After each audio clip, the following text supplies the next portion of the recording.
In the heart of West Africa, near a remote village surrounded by dense forest, there existed a place the locals called Oho Igbo, the evil forest. It was said that anyone who entered never returned. For generations, the elders warned the villagers to stay away, recounting tales of strange lights, whispering shadows, and a presence that watched from the trees. Despite the warnings, a hunter named Ode, bold and full of pride, decided to enter the forest. He believed the stories were mere superstitions, and the forbidden woods were just another hunting ground. "Why should I fear trees and shadows?" he laughed. Carrying his bow, quiver, and a small lantern, he ventured into the forest at dusk. As Ode walked deeper into Oho Igbo, the air grew colder, and the usual sounds of the forest, chirping crickets, rustling leaves, vanished.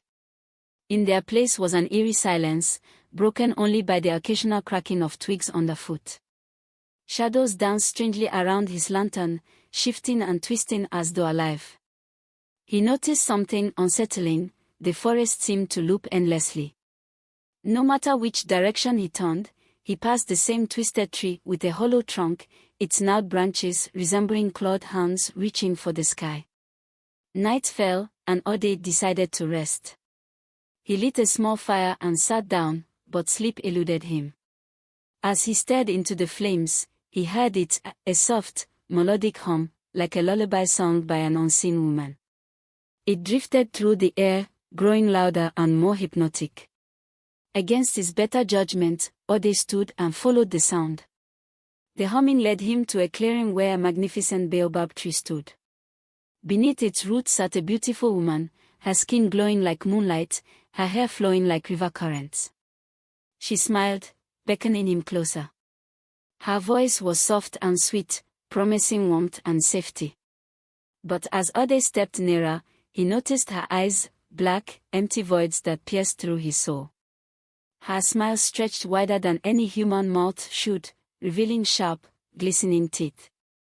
Before he could run, the ground beneath him shifted, and countless hands, skeletal and decayed, emerged from the soil, grabbing at his legs.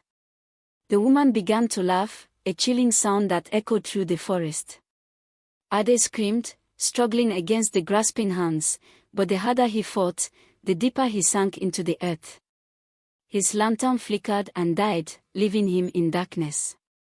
The villagers, noticing Ade's prolonged absence, formed a search party the following morning. They found his bow and quiver near the forest edge, but no trace of him. Whispers spread that the spirits of Oho Igbo had claimed another victim. From that day, the villagers avoided the forest with even greater caution. On certain nights, when the moon was full, some claimed they could hear a distant scream carried on the wind, followed by a soft, melodic hum.